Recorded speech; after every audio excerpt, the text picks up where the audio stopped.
जय हिंद दोस्तों, Sandeep tricky math special YouTube channel में आप सभी का स्वागत है। बिहार पुलिस कांस्टेबल नई भर्ती 2023 जिसमें टोटल पोस्ट है 21,391।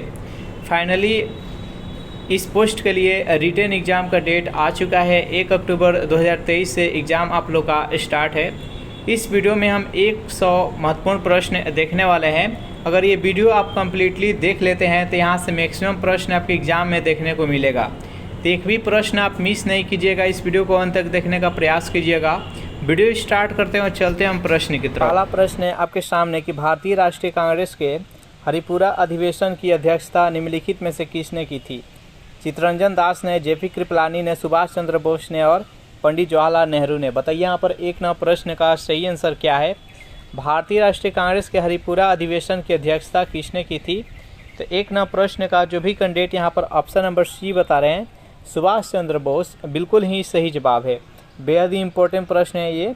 नेक्स्ट यहाँ पर सेकेंड प्रश्न है कि 1940 में मुस्लिम लीग के अधिवेशन में पाकिस्तान के सृजन का प्रस्ताव किसने रखा था? मोहम्मद अली जिन्ना ने, बी है मोहम्मद इकबाल ने, सी है चौधरी रहमत अली ने और डी है खलीकुज्मे ने। बताइए यहाँ पर सेकेंड प्रश्न का सही आंसर क्या है? तो जो भी कैंडिडेट यहाँ पर ऑप्शन नंबर डी के साथ जा रहे हैं, खलीकुज्मे, बिल्कुल ही सही जवाब है। चलिए नेक्स्ट यहाँ पर तीन प्रश्न है आपके सामने। बेहद इंपॉर्टेंट प्रश्न है कि कैबिनेट मिशन योजना के अंतर्गत संविधान निर्मात्री परिषद में प्रत्येक प्रांत को आवंटित सदस्य संख्या निर्धारित करने के लिए एक प्रतिनिधि कितनी जनसंख्या के अनुपात में था? 8 लाख व्यक्ति, 10 लाख व्यक्ति, 11 लाख व्यक्ति और 12 लाख व्यक्ति। बताइए यहाँ पर तीन प्रश्न का सही आंसर क्या है? तो जो भी कैंडिडेट यहाँ पर ऑप्शन नंबर बी के साथ जा रहे हैं, 10 लाख व्यक्ति, बिल्कुल ही सही जवाब है। 10 लाख व्यक्ति पर एक सीट आवंटित किया गया। नेक्स्ट यहाँ पर चार नंबर प्रश्न है आपके सामने कि भारतीय राष्ट्रवाद ब्रिटिश राज का शिशु है, यह कथन किसका है? बिपिन चंद्र पाल का, आर कोपलैंड का, आर.सी. मजूमदार का और डी है पी.ई. रॉबर्ट्स का। बताइए यहाँ पर चार नंबर प्रश्न का सही आंसर क्या है? भारतीय राष्ट्रवाद ब्रिटिश राज का शिशु है, यह कथन किसका था? तो चार नंबर प्रश्न का जो भी कैंडिडेट ऑप्शन नंबर बी बता रहे हैं, आर कोपलैंड, बिल्कुल ही सही जवाब है। नेक्स्ट यहाँ पर पाँच नंबर प्रश्न है कि वर्ण व्यवस्था जाति व्यवस्था में कब परिणत हो गई? पूर्व वैदिक काल में, गुप्त काल में? बताइए यहाँ पर पाँच नंबर प्रश्न का सही आंसर क्या है? ऑप्शन नंबर सी है उत्तर वैदिक काल में और डी है मौर्य काल में। तो जो भी कैंडिडेट यहाँ पर ऑप्शन नंबर सी के साथ जा रहे हैं, उत्तर वैदिक काल, बिल्कुल ही सही जवाब है। नेक्स्ट यहाँ पर छः नंबर प्रश्न है कि बुद्ध के अनुसार निम्नलिखित में से किससे निर्वाण की प्राप्ति होती है? चारों ऑप्शन देख लीजिए और बताइए यहाँ पर छः नंबर प्रश्न का सही आंसर क्या है? तो जो भी कैंडिडेट यहाँ पर ऑप्शन नंबर बी बता रहे हैं, अष्टांगिक मार्ग का अनुसरण, बिल्कुल ही सही जवाब है। बेहद इंपॉर्टेंट प्रश्न है। नेक्स्ट यहाँ पर सात नंबर प्रश्न कि महाभारत में सर्वप्रथम भागवत धर्म का उल्लेख किस पर्व में किया गया? उद्योग पर्व में, वन पर्व में, भीष्म पर्व में और युद्ध पर्व में। बताइए यहाँ पर सात नंबर प्रश्न का सही आंसर क्या है? जो भी कैंडिडेट यहाँ पर ऑप्शन नंबर सी के साथ जा रहे हैं, भीष्म पर्व, बिल्कुल ही सही जवाब है। नेक्स्ट यहाँ पर आठ नंबर प्रश्न है कि प्राचीन श्रावस्ती का नगर विन्यास किस आकृति था? वृत्ताकार, अर्धचंद्राकार, त्रिभुजाकार और आयताकार। बताइए यहाँ पर आठ नंबर प्रश्न का सही आंसर क्या है? प्राचीन जो श्रावस्ती नगर था उसका आकृति कैसा था? तो जो भी कैंडिडेट यहाँ पर ऑप्शन नंबर बी के साथ जा रहे हैं, अर्धचंद्राकार, बिल्कुल ही सही जवाब है। नेक्स्ट यहाँ पर नौ नंबर प्रश्न है कि 9 मुसलमान निम्नलिखित में से कौन थे? दिल्ली के पास बसे मंगोल के वंशज जिन्होंने इस्लाम स्वीकार कर लिया था। इस्लाम स्वीकार करने वाले हिंदू, खलजी सुल्तान और इलबरी सुल्तान। बताइए यहाँ पर 9 प्रश्न का सही आंसर क्या है?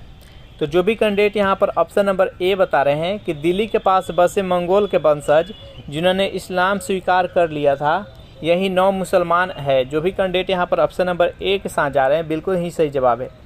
10 प्रश्न की 13वीं सदी में बख्तियार खिलजी ने बंगाल के किस राजा को पराजित किया था? ऑप्शन नंबर ए है महिपाल को, बी है लक्ष्मण सेन को, सी है शशांक को और डी है गृहवर्मन को। बताइए यहाँ पर 10 प्रश्न का सही आंसर क्या है? जो भी कैंडिडेट यहाँ पर ऑप्शन नंबर बी के साथ जा रहे हैं, लक्ष्मण सेन, बिल्कुल ही सही जवाब है। और बख्तियार खिलजी के द्वारा ही नालंदा विश्वविद्यालय को तोड़वाया गया था। और ध्वस्त करवाया गया था, जला दिया गया था, याद रखिएगा। नेक्स्ट यहाँ पर 11वां प्रश्न है, निम्नलिखित में से कौन सी साहित्यिक कृति कृष्णदेव राय ने लिखी थी? कविराज मार्गा, उषा परिणाम, अमुक्त मल्याद और कथा सरिस्त थागा। बताइए यहाँ पर 11वां प्रश्न का सही आंसर क्या है? बेहद इंपॉर्टेंट प्रश्न है। इनमें से कौन सा साहित्य कृति है जो कि कृष्णदेव राय के द्वारा लिखा गया था? 11वां प्रश्न का जो भी कैंडिडेट यहाँ पर ऑप्शन नंबर सी बता रहे हैं, अमुक्त मल्याद, बिल्कुल ही सही जवाब है। कृष्णदेव राय किस वंश के थे? तो ये तुलुवा वंश के थे, याद रखिएगा। दक्षिण विजयनगर साम्राज्य का सबसे प्रतापी और सबसे ज़्यादा राज्य को विस्तार करने वाला शासक थे। नेक्स्ट यहाँ पर 12वां प्रश्न है कि विजयनगर के किस शासक ने चीन के सम्राट के पास अपना राजदूत भेजा था? हरिहर प्रथम ने, बुक्का ने, कृष्णदेव राय ने और सलुवा नरसिंह ने। बताइए यहाँ पर 12वां प्रश्न का सही आंसर क्या है? तो जो भी कैंडिडेट यहाँ पर ऑप्शन नंबर बी बता रहे हैं, बुक्का प्रथम, बिल्कुल ही सही जवाब है। 13वां प्रश्न आपके सामने बेहद इंपॉर्टेंट प्रश्न है, बेहद ही सिंपल इंपॉर्टेंट प्रश्न है। घूमर कहाँ का लोक नृत्य है? मिजोरम का, पुडुचेरी का, गुजरात का और राजस्थान का? जल्दी से कमेंट कीजिए। 13वां प्रश्न का सही आंसर क्या है? घूमर कहाँ का लोक नृत्य है? तो जो भी कैंडिडेट यहाँ पर ऑप्शन नंबर डी बता रहे हैं, राजस्थान, बिल्कुल ही सही जवाब है। नेक्स्ट यहाँ पर 14वां प्रश्न है, निम्नलिखित में से कौन सा एक सही सुमेलित नहीं है? शेरपा नेपाल से, थारू उत्तराखंड से, टोडा दक्षिण भारत से और जुलू उड़ीसा से। बताइए यहाँ पर 14वां प्रश्न का सही आंसर क्या है? निम्नलिखित में से कौन सा सही सुमेलित नहीं है? तो जुलू उड़ीसा से सही सुमेलित नहीं है, तो इसका राइट आंसर हो जाएगा ऑप्शन नंबर डी। नेक्स्ट यहाँ पर 15वां प्रश्न है कि पश्चिमी राजस्थान की मिट्टी में किसकी मात्रा अधिक होती है? एल्युमिनियम का, कैल्शियम का, नाइट्रोजन का? बताइए यहाँ पर 15वां प्रश्न का सही आंसर क्या है? पश्चिमी राजस्थान की मिट्टिया में किसकी मात्रा सबसे अधिक होती है? तो कैल्शियम की होती है। जो भी कैंडिडेट यहाँ पर ऑप्शन नंबर बी के साथ जा रहे हैं, बिल्कुल ही सही जवाब है। चलिए नेक्स्ट क्वेश्चन देख लेते हैं। सेशन आप लोग को अच्छा लग रहा है तो जल्दी से लाइक और अपने दोस्तों के पास शेयर कर दिए। जितने भी स्टडी आपके पास ग्रुप है, टेलीग्राम है या व्हाट्सएप है, उसमें इसको प्रयास कीजिएगा शेयर करने के लिए। 16वां प्रश्न है कि संसार का आर्द्रतम स्थान कौन सा है? चेरापूंजी, मासिनराम, सिंगापुर और बायलिन। बताइए यहाँ पर 16वां प्रश्न का सही आंसर क्या है? संसार का सबसे आर्द्रतम स्थान कौन सा है? तो मासिनराम है। किस राज्य में है? तो ये मेघालय में है, याद रखिएगा। तो जो भी कैंडिडेट यहाँ पर ऑप्शन नंबर बी के साथ जा रहे हैं, बिल्कुल ही सही जवाब है। नेक्स्ट यहाँ पर 17वां प्रश्न है कि बेतार संचार पृथ्वी के सतह को निम्नलिखित द्वारा परिवर्तित किया जाता है? क्षोभ मंडल, संताप मंडल, आयन मंडल और बहिर्मंडल। बताइए यहाँ पर 17वां प्रश्न का सही आंसर क्या है? बेतार संचार पृथ्वी की सतह को निम्नलिखित द्वारा परिवर्तित किया जाता है। तो 17वां प्रश्न का जो भी कैंडिडेट यहाँ पर सी बता रहे हैं, आयन मंडल, बिल्कुल ही सही जवाब है। नेक्स्ट यहाँ पर 18वां प्रश्न है कि निम्न में से कौन सा बांध नर्मदा पर नहीं है? बरगी बांध, ओंकारेश्वर बांध, इंदिरा सागर और बाण सागर। बताइए यहाँ पर 18वां प्रश्न का सही आंसर क्या है? निम्नलिखित में से कौन सा बांध नर्मदा नदी पर नहीं है? तो 18वां प्रश्न का जो भी कैंडिडेट यहाँ पर डी बता रहे हैं, बाण सागर, बिल्कुल ही सही जवाब है। नेक्स्ट यहाँ पर 19वां प्रश्न है कि दामोदर घाटी निगम की स्थापना कब हुई थी? 1945 में, 1946 में, 1947, 1948। बताइए यहाँ पर 19वां प्रश्न का सही आंसर क्या है? दामोदर घाटी निगम की स्थापना कब हुई थी? तो 19वां प्रश्न का जो भी कैंडिडेट यहाँ पर डी बता रहे हैं, 1948, बिल्कुल ही सही जवाब है।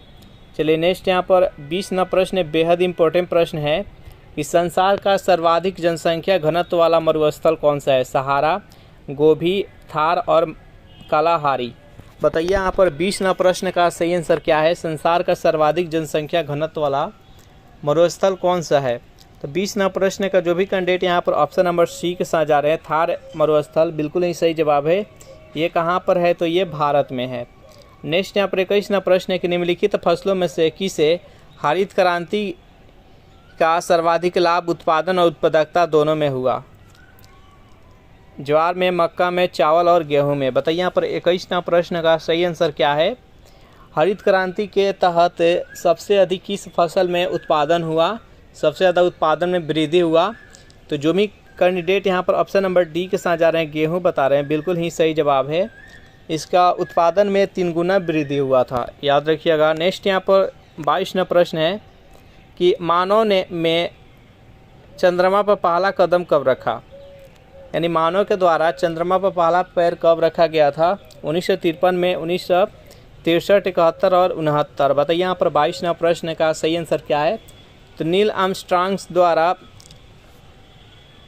1969 में चंद्रमा पर पहला पैर रखा गया था। जो भी कैंडिडेट यहाँ पर ऑप्शन नंबर डी के साथ जा रहे हैं बिल्कुल ही सही जवाब है। नेक्स्ट यहाँ पर 23 नंबर बेहद इंपॉर्टेंट प्रश्न है कि ब्रिक्स विकास बैंक का मुख्यालय कहाँ है? ब्राज़ीलिया है, शंघाई है, नई दिल्ली है, जोहान्सबर्ग है। बताइए यहाँ पर 23 नंबर प्रश्न का सही आंसर क्या है? जल्दी से कमेंट कीजिए। तो जो भी कैंडिडेट यहाँ पर ऑप्शन नंबर बी के साथ जा रहे हैं, शंघाई बता रहे हैं, बिल्कुल ही सही जवाब है।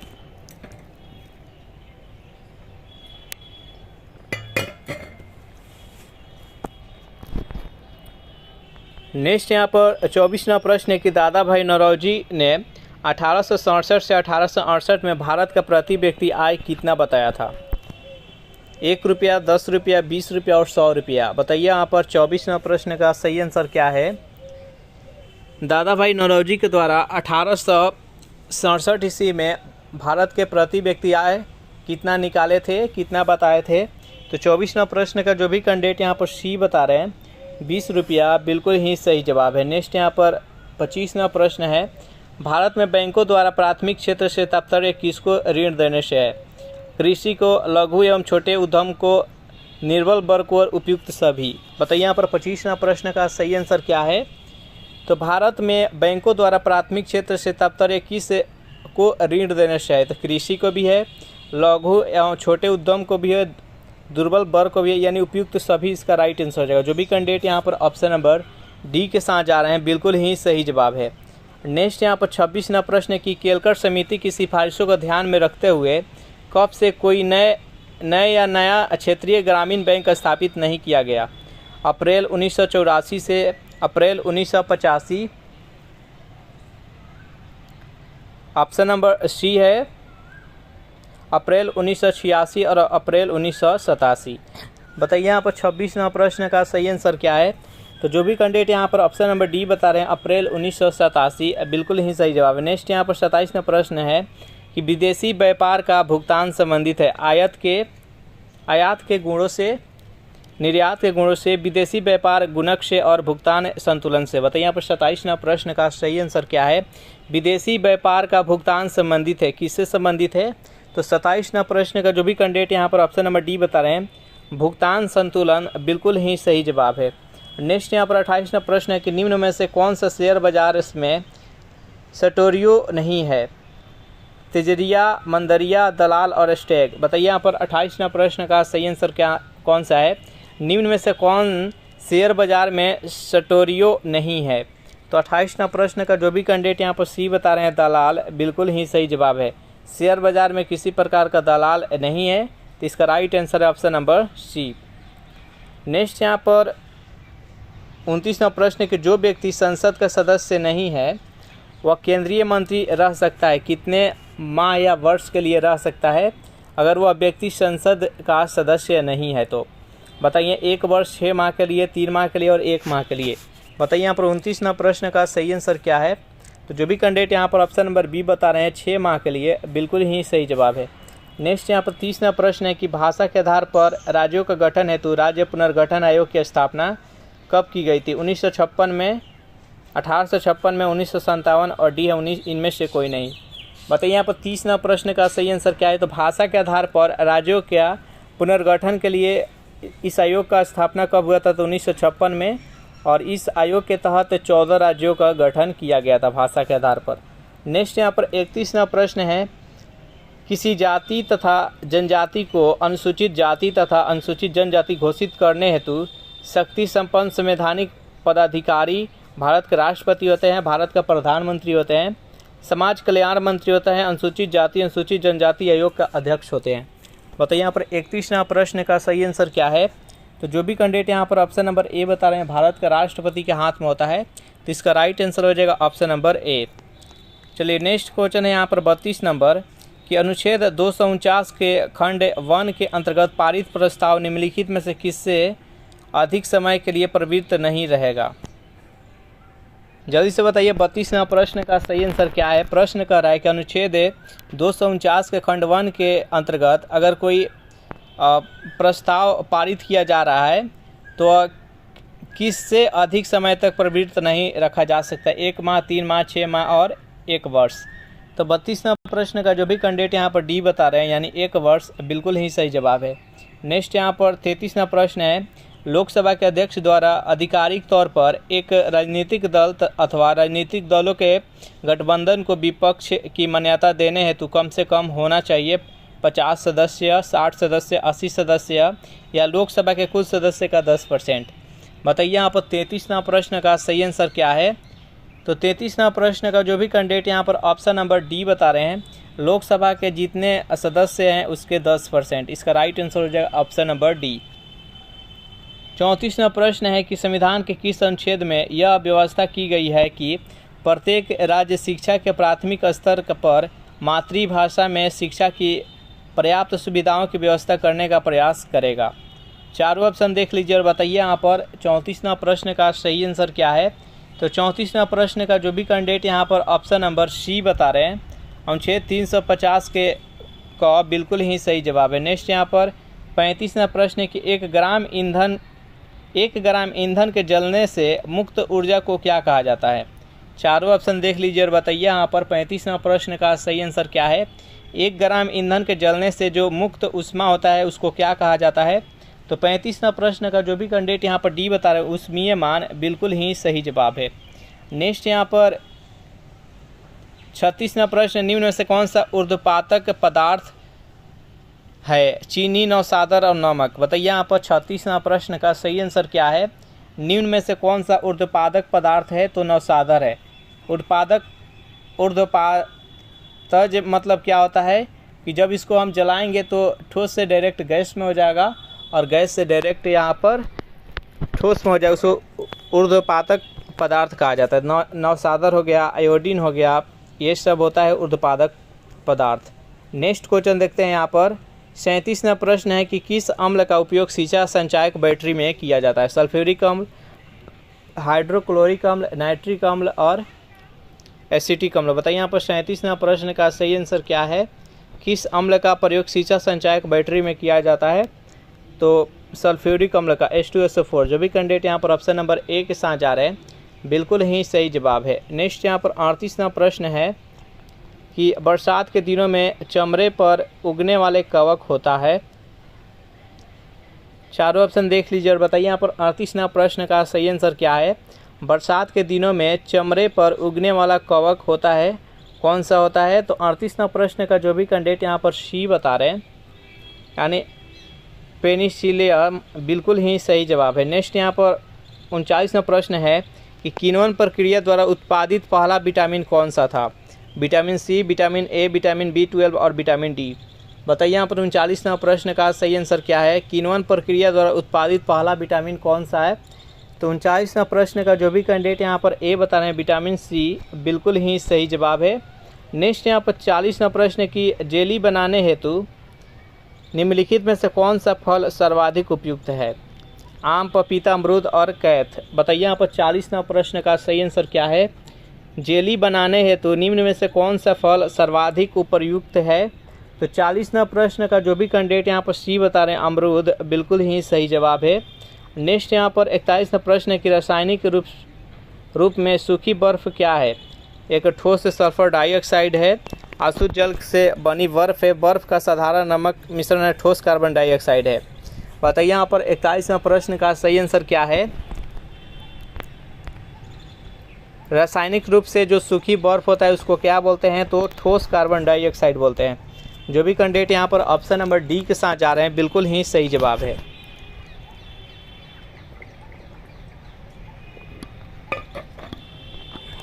बयालीसवां प्रश्न है कि दांतों पर जमी परतें बनी रहती है केवल भोजन के कणों से, भोजन के कण और थूक से, भोजन के कण, थूक और मुख अम्लों से और भोजन के कण, थूक, मुख अम्ल और बैक्टीरिया से। बताइए यहाँ पर 42वां प्रश्न का सही आंसर क्या है।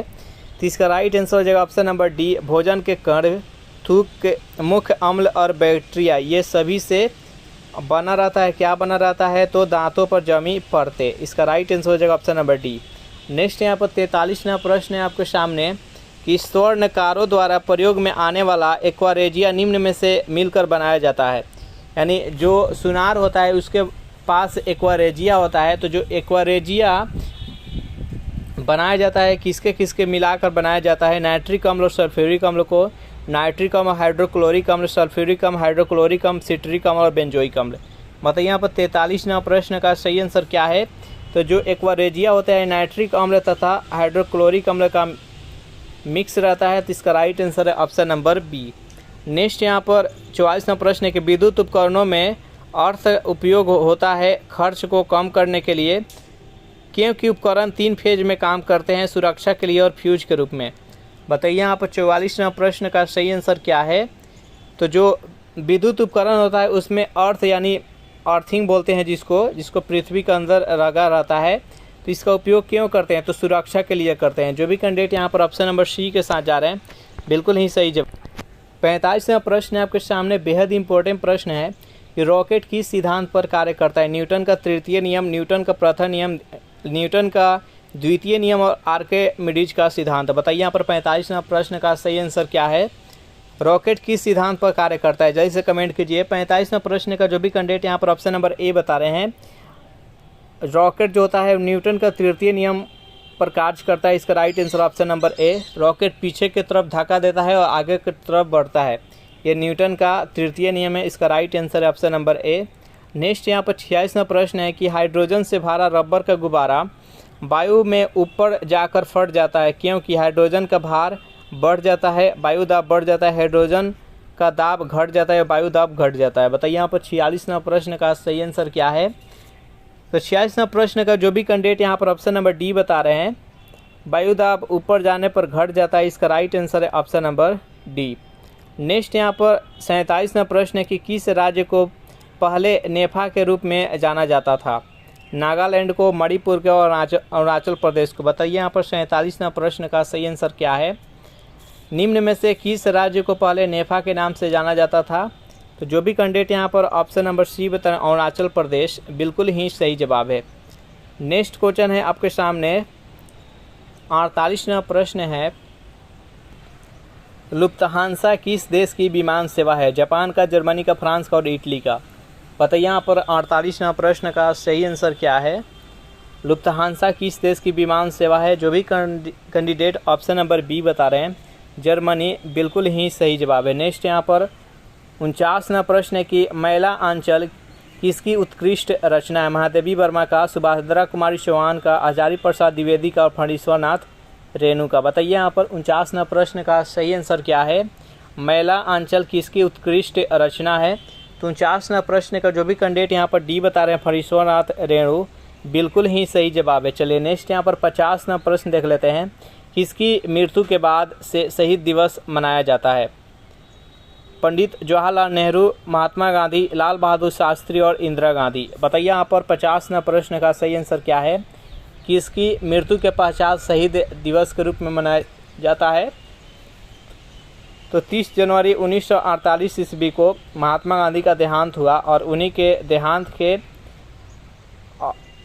जिस दिन हुआ उसी के रूप में 30 जनवरी को शहीद दिवस के रूप में मनाया जाता है। तो इस प्रश्न का राइट आंसर है ऑप्शन नंबर। पहला प्रश्न है आपके सामने कि हरिपुरा, जहां भारतीय राष्ट्रीय कांग्रेस का वार्षिक अधिवेशन 1938 में सुभाष चंद्र बोस के अध्यक्षता में हुआ था, वो किस राज्य में स्थित है? गुजरात में, मध्य प्रदेश में, महाराष्ट्र में और राजस्थान में। जल्दी से बताइए यहाँ पर एक नंबर प्रश्न का सही आंसर क्या है? तो जो भी कैंडिडेट यहाँ पर ऑप्शन नंबर ए बता रहे हैं, गुजरात, बिल्कुल ही सही जवाब है। भारतीय राष्ट्रीय कांग्रेस का स्थापना कब हुआ? तो भारतीय राष्ट्रीय कांग्रेस का स्थापना 1885 ईस्वी में एओ ह्यूम के द्वारा किया गया और इसका पहला अध्यक्षता किसके द्वारा किया गया था? तो बिमलेश चंद्र बनर्जी के द्वारा किया गया। नेक्स्ट यहाँ पर सेकेंड प्रश्न है आपके सामने कि भारतीय मुसलमानों के पृथक राज्य के लिए पाकिस्तान शब्द का प्रयोग सबसे पहले निम्न में से किसने किया? मोहम्मद इकबाल ने, आगा खान ने, मोहम्मद अली जिन्ना ने, चौधरी रहमत अली तथा उनके मित्रों ने। बताइए यहाँ पर सेकेंड प्रश्न का सही आंसर क्या है? बेहद इंपॉर्टेंट प्रश्न है, जल्द से कमेंट कीजिए। तो जो भी कैंडिडेट यहाँ पर ऑप्शन नंबर डी बता रहे हैं, चौधरी रहमत अली तथा उनके मित्रों ने, इसका राइट आंसर हो जाएगा ऑप्शन नंबर डी ने। चलिए नेक्स्ट यहाँ पर तीनों प्रश्न है कि मुसलमानों के लिए पृथक राष्ट्र का विचार किसने दिया था? मोहम्मद अली जिन्ना ने, सर सैयद अहमद खान ने, मोहम्मद इकबाल ने, लियाकत अली खान ने। बताइए यहाँ पर तीनों प्रश्न का सही आंसर क्या है?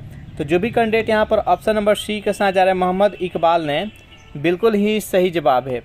चलिए नेक्स्ट यहाँ पर 4 प्रश्न है आपके सामने कि संविधान को 26 जनवरी के दिन लागू करने का निर्णय इसलिए लिया गया क्योंकि ऑप्शन नंबर यह है, यह एक शुभ दिन था। बी है, इसी तिथि को 1942 में भारत छोड़ो आंदोलन प्रारंभ किया गया था। ऑप्शन नंबर सी है, कांग्रेस ने इसी तिथि को 1930 में स्वतंत्रता दिवस के रूप में मनाया था। और डी है, इनमें से कोई नहीं। जल्दी से बताइए यहाँ पर 4 प्रश्न का सही आंसर क्या है? तो जो भी कैंडिडेट यहाँ पर ऑप्शन नंबर सी के साथ जा रहे हैं, कांग्रेस ने इसी तिथि को 1930 में स्वतंत्रता दिवस के रूप में मनाया था। तो इसका राइट आंसर हो जाएगा ऑप्शन नंबर सी, इसलिए 26 जनवरी को संविधान लागू किया गया था। नेक्स्ट यहाँ पर 5वां प्रश्न है कि देवासुर संग्राम की कहानी का वर्णन किस में है? ऐतरेय ब्राह्मण में, ऑप्शन नंबर बी है इसका शतपथ ब्राह्मण में, सी है छांदोग्य उपनिषद में, और डी है मुंडक उपनिषद में। बताइए यहाँ पर 5वां प्रश्न का सही आंसर क्या है? तो जो भी कैंडिडेट यहाँ पर ऑप्शन नंबर ए के साथ जा रहे हैं, ऐतरेय ब्राह्मण, बिल्कुल सही जवाब है। ऐतरेय ब्राह्मण किससे संबंधित है? तो ये ऋग्वेद से संबंधित है, याद रखिएगा। नेक्स्ट यहाँ पर 6वां प्रश्न है आपके सामने कि बौद्ध धर्म के महायान संप्रदाय का संस्थापक नागार्जुन निम्नलिखित में से किस शासक का समकालीन था? बिंदुसार का, अशोक का, कनिष्क का, हर्षवर्धन का। बताइए यहाँ पर 6वां प्रश्न का सही आंसर क्या है? जल्दी से कमेंट कीजिए। बौद्ध धर्म के महायान संप्रदाय का संस्थापक नागार्जुन थे, वो किस शासक के समकालीन थे?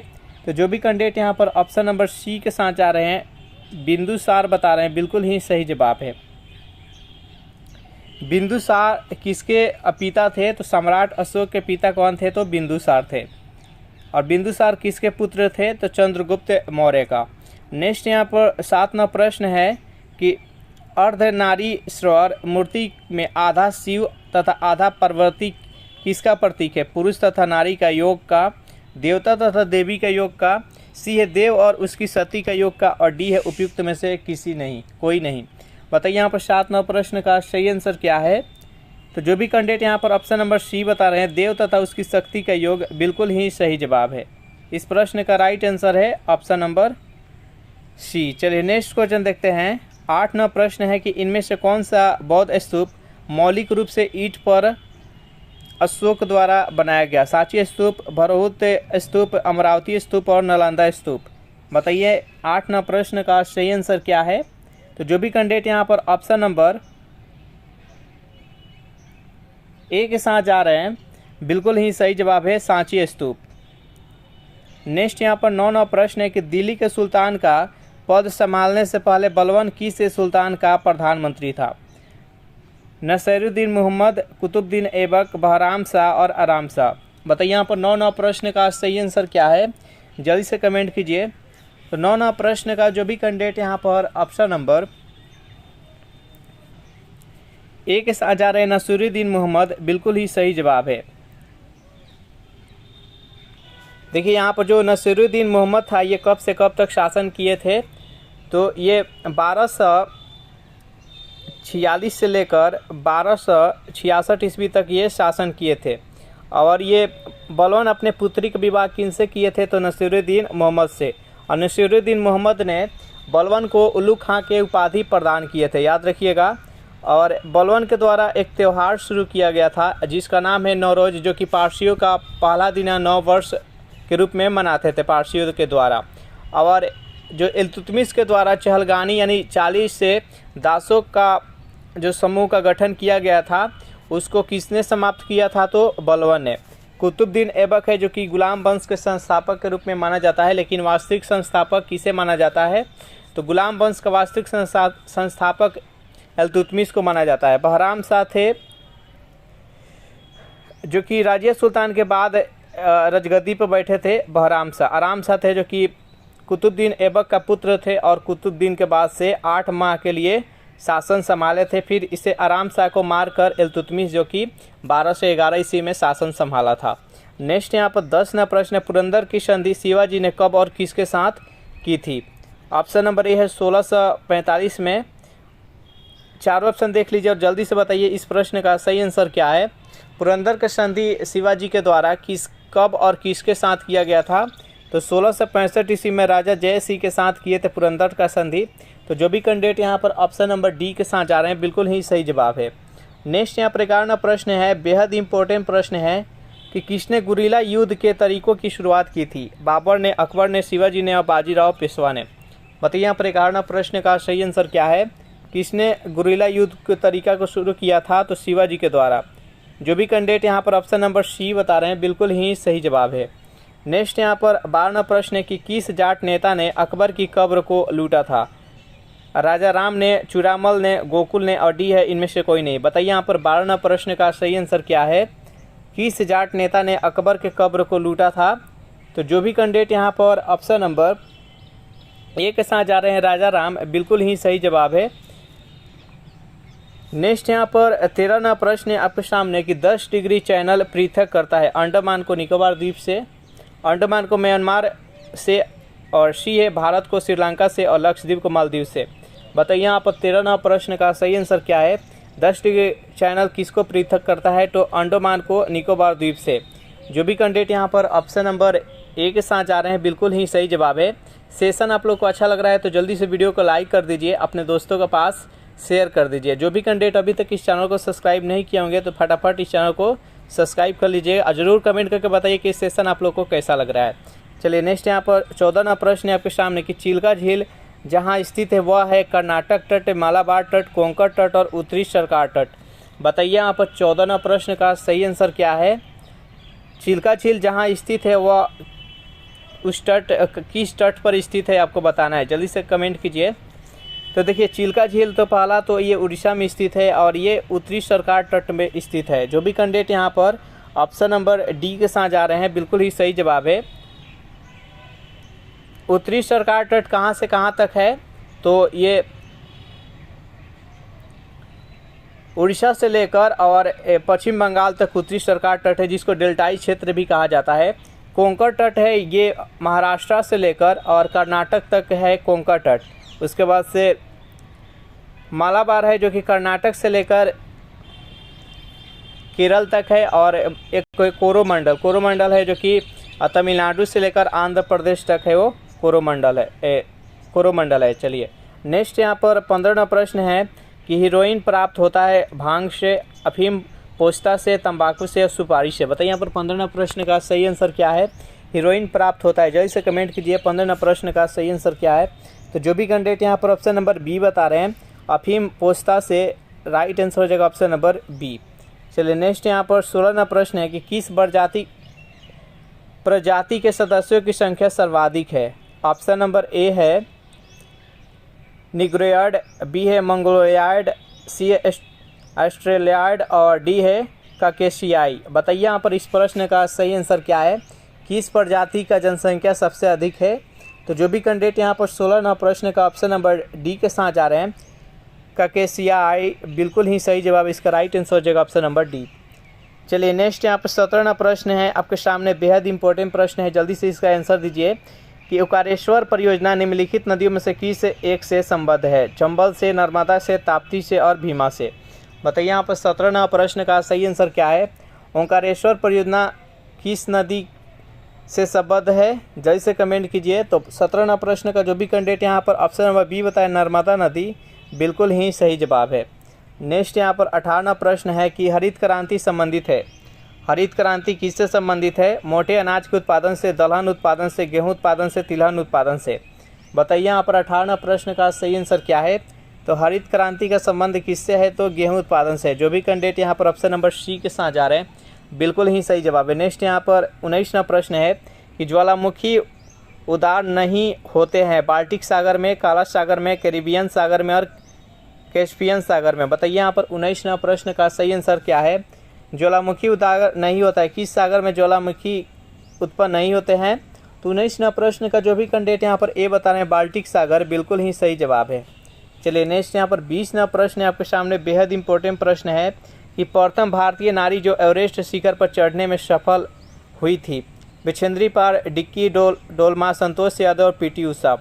बताइए यहाँ पर 20वां प्रश्न का सही आंसर क्या है। माउंट एवरेस्ट पर चढ़ने में सफल प्रथम भारतीय महिला कौन थी। तो 20वां प्रश्न का जो भी कैंडिडेट यहाँ पर ऑप्शन नंबर ए बता रहे हैं बिछेंद्री पाल, बिल्कुल ही सही जवाब है। अगर इस सेशन का पीडीएफ चाहिए तो इसके लिए टेलीग्राम ग्रुप बना दिए हैं, जिसका लिंक किसी वीडियो के नीचे डिस्क्रिप्शन में मिल जाएगा, वहां से ज्वाइन करके इसका पीडीएफ डाउनलोड कर सकते हैं। नेक्स्ट यहाँ पर 21वां प्रश्न है, पृथ्वी पर घने वन अधिकतर मिलते हैं विषुवत रेखा के पास, कर्क रेखा के पास, मकर रेखा के पास। बताइए यहाँ पर 21वां प्रश्न का सही आंसर क्या है। पृथ्वी पर घने वन कहाँ मिलते हैं ज़्यादा। तो जो भी कैंडिडेट यहाँ पर ऑप्शन नंबर ए के साथ जा रहे हैं, विषुवत रेखा के पास, बिल्कुल ही सही जवाब है। इसका राइट आंसर हो जाएगा ऑप्शन नंबर ए। चलिए नेक्स्ट क्वेश्चन देखते हैं। यहाँ पर 22वां प्रश्न है आपके सामने कि पश्चिमी हिमालय संसाधन प्रदेश के प्रमुख संसाधन क्या है। वन, धात्विक खनिज, कार्बनिक खनिज और आणविक खनिज। बताइए यहाँ पर 22वां प्रश्न का सही आंसर क्या है। पश्चिमी हिमालय संसाधन प्रदेश के प्रमुख संसाधन क्या है। तो 22वां प्रश्न का जो भी कैंडिडेट यहाँ पर ए बता रहे हैं, वन, बिल्कुल ही सही जवाब है।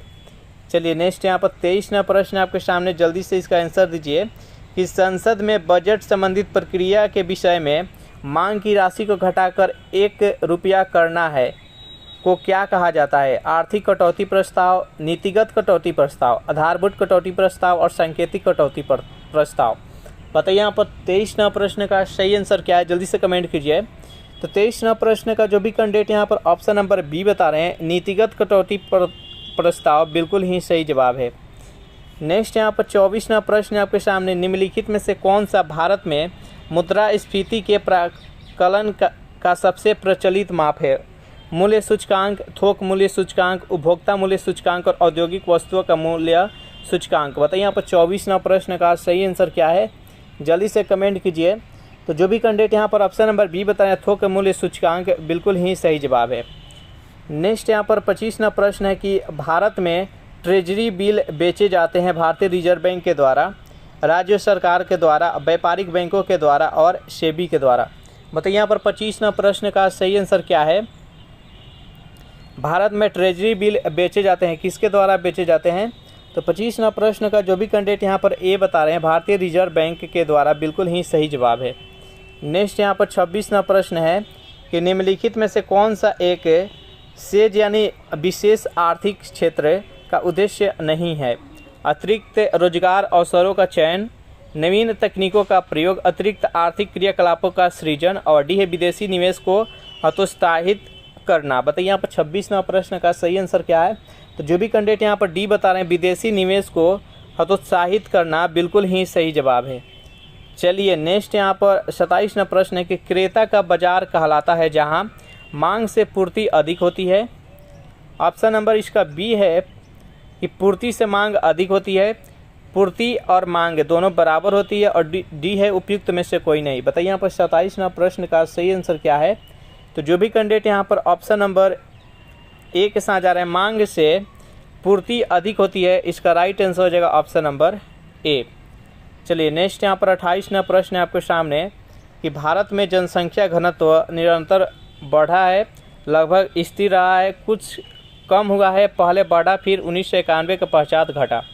बताइए यहाँ पर 28वां प्रश्न का सही आंसर क्या है। भारत में जनसंख्या घनत्व में क्या परिवर्तन हुआ हो रहा है दिन पर दिन। तो लगातार घनत्व है जो कि बढ़ रहा है, तो इसका राइट आंसर हो जाएगा ऑप्शन नंबर ए। नेक्स्ट यहाँ पर 29वां प्रश्न है कि भारत के संविधान में निर्धारित किए गए लोकसभा में सदस्यों की अधिकतम संख्या हो सकती है 547, 45 और 52 और इनमें से कोई नहीं। बताइए यहाँ पर 29वां प्रश्न का सही आंसर क्या है। भारतीय संविधान में जो निर्धारित की गई है लोकसभा का सीट, वो अधिकतम कितना हो सकती है। तो जो भी कैंडिडेट यहाँ पर ऑप्शन नंबर सी के साथ जा रहे हैं, 552 बता रहे हैं, बिल्कुल ही सही जवाब है। नेक्स्ट यहाँ पर 30वां प्रश्न है, संविधान के प्रथम अनुच्छेद के अनुसार भारत है राज्यों का संघ, राज्यों का फेडरेशन, राज्यों का कन्फेडरेशन और डी है राज्यों का यूनियन। बताइए यहाँ पर 30वां प्रश्न का सही आंसर क्या है। तो संविधान का जो प्रथम अनुच्छेद है उसमें भारत को क्या दर्शाया गया है। तो ये भारत एक राज्यों का यूनियन यानी राज्यों का एक संघ है, जिसका राइट आंसर हो जाएगा ऑप्शन नंबर डी। सेशन आप लोग को अच्छा लग रहा है तो वीडियो को लाइक कर दीजिए और जल्दी से अपने दोस्तों के पास शेयर कर दीजिए। जितने भी स्टडी या टेलीग्राम ग्रुप है उसमें इसको शेयर करने का प्रयास कीजिएगा।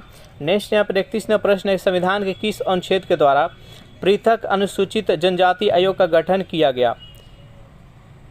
अनुच्छेद 337, अनुच्छेद 338, अनुच्छेद 338 के क और अनुच्छेद 340। बताइए यहाँ पर 31वां प्रश्न का सही आंसर क्या है? संविधान के किस अनुच्छेद के द्वारा पृथक अनुसूचित जनजाति आयोग का गठन किया गया? तो जो भी कैंडिडेट यहाँ पर ऑप्शन नंबर सी के साथ जा रहे हैं यानी अनुच्छेद 338 के क बता रहे हैं, बिल्कुल ही सही जवाब है। चलिए नेक्स्ट यहाँ पर 32वां प्रश्न देख लेते हैं। प्रश्न आपके सामने, कौन सी भाषा हमारे संविधान की 8वीं अनुसूची में सम्मिलित नहीं है? संविधान के जो भाग 8वीं अनुसूची है उसमें टोटल 22 भाषा के बारे में वर्णन किया गया है। इसमें से बताना है कि कौन सी भाषा है जो कि उसमें नहीं है। बताइए जल्दी से 32वां प्रश्न का राइट आंसर क्या है? तो जो भी कैंडिडेट यहाँ पर ऑप्शन नंबर सी बताएं राजस्थानी, बिल्कुल ही सही जवाब है। चलिए नेक्स्ट यहाँ पर प्रश्न है आपके सामने 33वां प्रश्न है आपके सामने कि राष्ट्रीय मानवाधिकार आयोग अधिनियम 1993 के अनुसार निम्नलिखित में से कौन एक इस आयोग का अध्यक्ष बन सकता है? चारों ऑप्शन देख लीजिए और बताइए यहाँ पर 33वां प्रश्न का सही आंसर क्या है? तो 33वां प्रश्न का जो भी कैंडिडेट यहाँ पर ऑप्शन नंबर सी के साथ जा रहे हैं, केवल भारत का कोई सेवानिवृत्त मुख्य न्यायाधीश हो तो इसका सदस्य या अध्यक्ष बन सकते हैं। तो इसका राइट आंसर है ऑप्शन नंबर सी। नेक्स्ट यहाँ पर 34वां प्रश्न है कि भारतीय संविधान में किस अनुच्छेद के प्रावधानों के अंतर्गत संशोधन किया जा सकता है? अनुच्छेद 368, 360, 356 और 352। बताइए यहाँ पर 34वां प्रश्न का सही आंसर क्या है? इसमें जितने भी अनुच्छेद ये दिया गया है सभी बेहद इंपॉर्टेंट अनुच्छेद है और यहाँ से प्रश्न बार बार पूछा जाता है। यहाँ पर संशोधन के प्रावधान के बारे में वर्णन किया गया है। तो संविधान में संशोधन की प्रक्रिया किस अनुच्छेद में वर्णन किया गया है? तो अनुच्छेद 368 में। अनुच्छेद 360 में है वित्तीय आपात के बारे में वर्णन किया गया है, जो कि भारत में अब तक एक भी बार वित्तीय आपात नहीं लगा है। अनुच्छेद 356 में राष्ट्रपति शासन लागू है। सबसे पहले राष्ट्रपति शासन किस राज्य में लगा था? तो पंजाब में लगा था। और यहाँ पर अनुच्छेद 352 है, ये राष्ट्रीय आपात के बारे में वर्णन करता है। नेक्स्ट यहाँ पर 35वां प्रश्न है कि अंतरिक्ष में भेजा गया भारत का प्रथम उपग्रह का नाम क्या है? भास्कर, रोहिणी, आर्यभट्ट और एप्पल। बताइए यहाँ पर 35वां प्रश्न का सही आंसर क्या है? अंतरिक्ष में भेजा गया भारत का प्रथम उपग्रह कौन सा है? तो 35वां प्रश्न का जो भी कैंडिडेट यहाँ पर ऑप्शन नंबर सी बता रहे हैं आर्यभट्ट, बिल्कुल ही सही जवाब है। और किसके सहयोग से भेजा गया था? तो रूस के सहयोग से भेजा गया था। नेक्स्ट यहाँ पर 36वां प्रश्न है कि वह रोग जो किसी रोगी के संपर्क से होता है क्या कहलाता है? सांसर्गिक रोग, जन्मजात रोग, विशेष क्षेत्रीय रोग और सर्वव्यापी रोग। बताइए यहाँ पर 36वां प्रश्न का सही आंसर क्या है? तो वह रोग जो किसी व्यक्ति के या किसी रोगी के संपर्क में आने से होता है उसको सांसर्गिक रोग कहते हैं। तो जो भी कैंडिडेट यहाँ पर ऑप्शन नंबर ए के साथ जा रहे हैं बिल्कुल ही सही जवाब है। नेक्स्ट यहाँ पर 37वां प्रश्न के निम्न में से कौन सा एक प्रोटीन का उदाहरण नहीं है? पेप्सिन, सेलुलोज, ट्रिप्सिन और ग्लोबिन। बताइए यहाँ पर 37वां प्रश्न का सही आंसर क्या है? निम्नलिखित में से कौन एक प्रोटीन का उदाहरण नहीं है? जल्दी से कमेंट कीजिए इस प्रश्न का सही आंसर क्या है। तो जो भी कैंडिडेट यहाँ पर सेलुलोज बता रहे हैं बिल्कुल ही सही जवाब है। चलिए नेक्स्ट यहाँ पर 38वां प्रश्न है कि मधुमक्खी का उपयोग किया जाता है। मधुमक्खी का उपयोग कहाँ किया जाता है? जल्दी से यहाँ पर 4 ऑप्शन देख लीजिए। सेरीकल्चर में, टिश्यू कल्चर में, एपी कल्चर में और पीसी कल्चर में। बताइए यहाँ पर इस प्रश्न का सही आंसर क्या है? मधुमक्खी का उपयोग कहाँ पर किया जाता है? तो जो भी कैंडिडेट यहाँ पर 38वां प्रश्न का ऑप्शन नंबर सी के साथ जा रहे हैं एपी कल्चर, बिल्कुल ही सही जवाब है। मधुमक्खी पालन करना, उससे मधु प्राप्त करना एपी कल्चर कहलाता है। इसका right answer option number C. Next यहाँ पर 39वां प्रश्न है कि परमाणु के नाभिक का अव्यय है, यानी परमाणु के नाभिक में क्या क्या पाया जाता है, कौन कौन सा कण पाया जाता है? जल्दी से बताइए। तो देखिए परमाणु के जो नाभिक में होते हैं वो न्यूट्रॉन और प्रोटॉन होता है और इसके चारों तरफ इलेक्ट्रॉन चक्कर लगाता है। तो 39वां प्रश्न का सही आंसर हो जाएगा ऑप्शन नंबर सी, प्रोटॉन और न्यूट्रॉन है जो कि परमाणु के नाभिक का अव्यय या कण है। नेक्स्ट यहाँ पर 40वां प्रश्न है कि रेफ्रिजरेशन में किस गैस का व्यवहार किया जाता है? एसिटिलीन का, अमोनिया का, रेडॉन का, इथिलीन का। बताइए यहाँ पर 40वां प्रश्न का सही आंसर क्या है? रेफ्रिजरेशन में किस गैस का व्यवहार किया जाता है? तो 40वां प्रश्न का जो भी कैंडिडेट यहाँ पर बी बता रहे हैं अमोनिया, बिल्कुल ही सही जवाब है। नेक्स्ट यहाँ पर 41वां प्रश्न है, हाइड्रोजन बम किसने विकसित किया था? चारों ऑप्शन देख लीजिए और बताइए यहाँ पर 41वां प्रश्न का सही आंसर क्या है। हाइड्रोजन बम किसने विकसित किया था? तो जो भी कैंडिडेट यहाँ पर ऑप्शन नंबर सी बता रहे हैं एडवर्ड टेलर, बिल्कुल ही सही जवाब है। हाइड्रोजन बम किस सिद्धांत पर कार्य करता है? तो ये नाभिकीय संलयन पर काम करता है, और जो परमाणु बम होता है वो नाभिकीय विखंडन पर कार्य करता है। नेक्स्ट यहाँ पर 42वां प्रश्न आपके सामने कि मेंडल के अनुमानसिकता का सिद्धांत किस पर आधारित है? कायिक जनन पर, अलैंगिक जनन पर, लैंगिक जनन पर, उपयुक्त सभी। बताइए यहाँ पर 42वां प्रश्न का सही आंसर क्या है। मेंडल के अनुमानसिकता सिद्धांत जो कि मटर के पौधे पर ये अनुप्रयोग किए थे, यह किस पर आधारित है? 42वां प्रश्न का जो भी कैंडिडेट यहाँ पर सी बता रहे हैं लैंगिक जनन, बिल्कुल ही सही जवाब है। नेक्स्ट यहाँ पर 43वां प्रश्न, एक निम्न में से किस एक की उत्पत्ति यकृत का कार्य है? लाइपेज का, यूरिया का, श्लेष्मा का, हाइड्रोक्लोरिक अम्ल का। बताइए यहाँ पर 43वां प्रश्न का सही आंसर क्या है। किसका उत्पत्ति करना एक यकृत का कार्य है? तो 43वां प्रश्न का जो भी कैंडिडेट यहाँ पर बी बता रहे हैं यूरिया, बिल्कुल ही सही जवाब है। नेक्स्ट यहाँ पर 44वां प्रश्न है कि एग्लोलॉजी किसका अध्ययन है? एग्लोलॉजी में किसका अध्ययन करते हैं? कवक का, शैवाल का, जीवाणु का और लाइकेन का। बताइए यहाँ पर 44वां प्रश्न का सही आंसर क्या है। तो 44वां प्रश्न का जो भी कैंडिडेट यहाँ पर बी बता रहे हैं शैवाल का, बिल्कुल ही सही जवाब है। इसका राइट आंसर हो जाएगा ऑप्शन नंबर बी। नेक्स्ट यहाँ पर 45वां प्रश्न है कि निम्नलिखित में से कौन सा कारक बीजों की प्रकीर्णन द्वारा पादपों के संवर्धन में योगदान नहीं करता है? पवन, कवक, जंतु और जल। बताइए यहाँ पर 45वां प्रश्न का सही आंसर क्या है। तो 45वां प्रश्न का जो भी कैंडिडेट यहाँ पर ऑप्शन नंबर बी बता रहे हैं यानी कवक, बिल्कुल ही सही जवाब है। बीजों के प्रकीर्णन द्वारा पादपों के संवर्धन में कौन योगदान नहीं करता है? कवक। बाकी यहाँ पर पवन है, जंतु है, जल, इसके माध्यम से संवर्धन होता है पादपों में। इसका राइट आंसर है ऑप्शन नंबर बी। नेक्स्ट यहाँ पर 46वां प्रश्न, एक वायुयान की ध्वनि सामान्यतः होती है? चारों ऑप्शन देख लीजिए और बताइए यहाँ पर 46वां प्रश्न का सही आंसर क्या है। तो जो भी कैंडिडेट यहाँ पर ऑप्शन नंबर बी के साथ जा रहे हैं यानी 100 डेसिबल, बिल्कुल ही सही जवाब है। नेक्स्ट यहाँ पर 47वां प्रश्न है कि इंग्लिश चैनल को पार करने वाली प्रथम भारतीय कौन था? आरती शाह, कोनेरू, हम्पी, मिहिर सेन और अनिल सूद। बताइए यहाँ पर 47वां प्रश्न का सही आंसर क्या है। तो जो भी कैंडिडेट यहाँ पर ऑप्शन नंबर सी बता रहे हैं मिहिर सेन, बिल्कुल ही सही जवाब है। नेक्स्ट यहाँ पर 48वां प्रश्न है, प्रसिद्ध पुस्तक ड्रीम्स ऑफ माय फादर के लेखक कौन है? नरेंद्र मोदी, बराक ओबामा, चेतन भगत और राहुल गांधी। बताइए यहाँ पर 48वां प्रश्न का सही आंसर क्या है। तो 48वां प्रश्न का जो भी कैंडिडेट यहाँ पर बी बता रहे हैं बराक ओबामा, बिल्कुल ही सही जवाब है।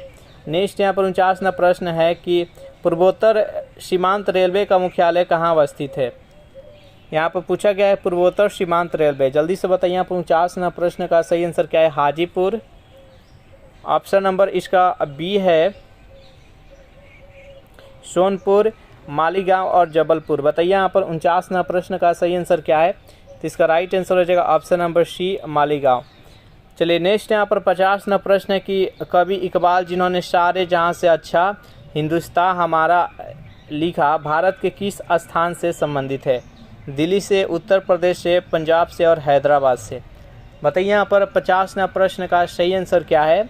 तो 50वां प्रश्न का जो भी कैंडिडेट यहाँ पर सी बता रहे हैं पंजाब, बिल्कुल ही सही जवाब है।